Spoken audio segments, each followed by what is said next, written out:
Welcome to our kubefed instructional video. We start with 3 clusters in Asia, Europe and the US. We'll have to export several variables we're going to use in the script later on.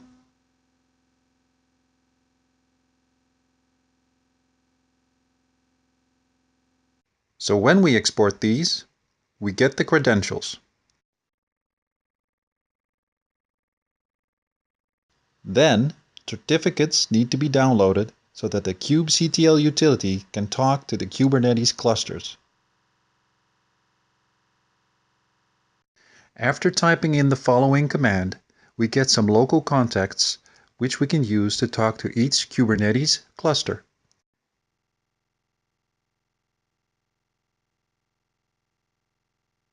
Here we are using a new command available since kubefed 1.5.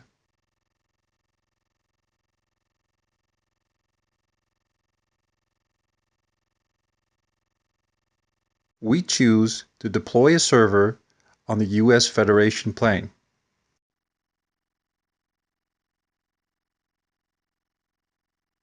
So as you can see, the result is some additional contexts.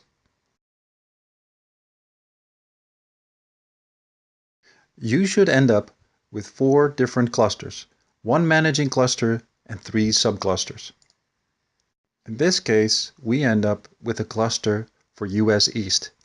This cluster also acts as a work cluster. However, there are no working clusters on this Federation plane.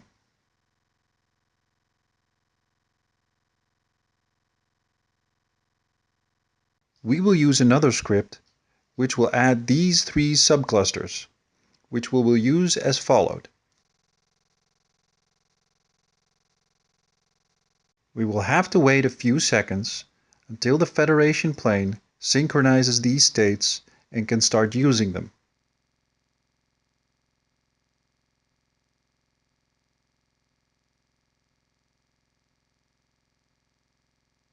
Once this is completed, we will tell the Federation plane to deploy 20 pods.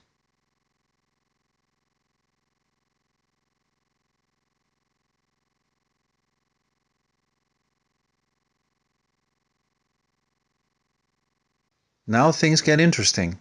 Once we talk to the Federation, all these sequences get distributed all over the globe.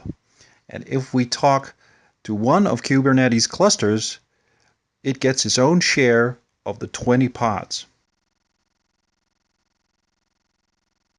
Since we have 3 clusters in total, the first one will get 7 pods, the second one will also get 7 pods, and the final one will get 6 pods respectively.